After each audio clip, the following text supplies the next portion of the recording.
The reading strategy that I chose for this iMovie is Predicting by Meredith Rocco.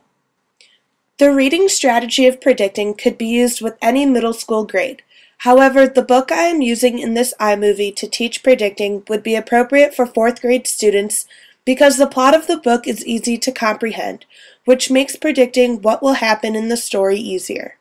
Also, because the book has many pictures, these are helpful to students when they are trying to predict what will happen next in the story. The book that I'm about to read is called Bears Barge In by Joni Sensel.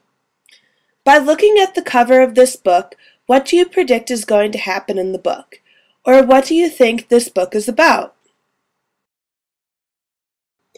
Once there was a house in the woods. Inside the house lived one clever child. Outside the house lived everything wild. There were crickets and cougars and badgers and bears, opossums and owls and herons and hares. They were friends of the boy. Zach was his name. Unlike the animals, Zach was quite tame. They all thought the woods were a great place to play. In fact, visitors sometimes decided to stay. And as much as Zach enjoyed chatting with squirrels, he'd rather play with boys and girls. So, because Zach liked to play with boys and girls, what do you predict is going to happen in the future? Once there was a house in the woods. Soon there were 2. Then 2 became 4. And then there were more and more and more, till houses stretched from door to door. The woods had filled with toys and tools and barbecues and swimming pools. Because all of the houses were built, what do you think happened to the animals? All that remained was a wee grove of trees. Beneath them, the animals all tried to squeeze. Throats growled, eyes flashed, hair bristled, teeth gnashed. They jostled there for room to live. Until something finally had to give. One night the critters overflowed and started prowling down the road. The animals are in the people's neighborhood. What do you think the animals are planning to do?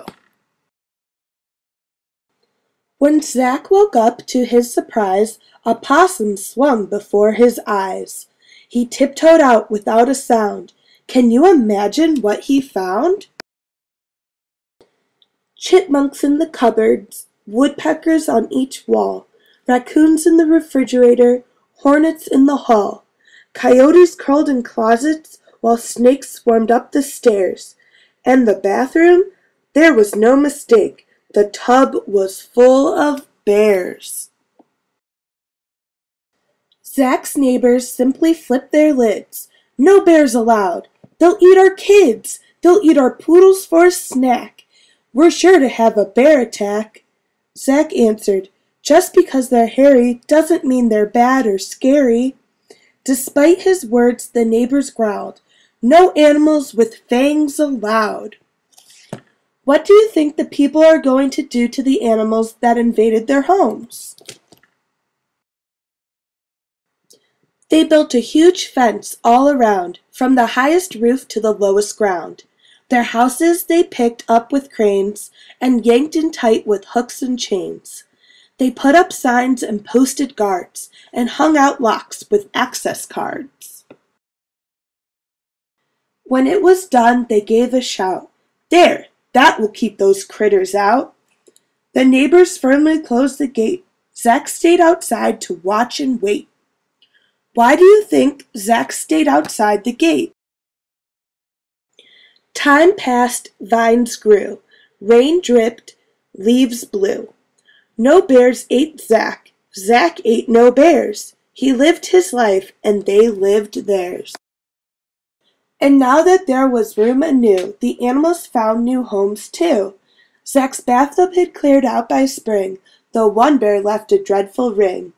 Once the neighbors all had proof, no teeth had chased Zach up his roof. The other kids came back to play. If Zach could dodge bears, so could they. Sometimes their footprints on the trails crossed prints from hooves or paws or tails. Zack often heard faint howls at night or saw wild eyes reflecting light. Such sightings made Zack's neighbors fear and shout to him, "Come hide in here where you'll be safe." "No thanks," Zack said. "I'd rather stay out here instead." Why do you think Zack was so willing to stay outside of the protective gate? Why was he so trusting of the animals? What do you predict happened to all of the adults? Do you think they eventually took down their protective gates? The end. And here is my works cited.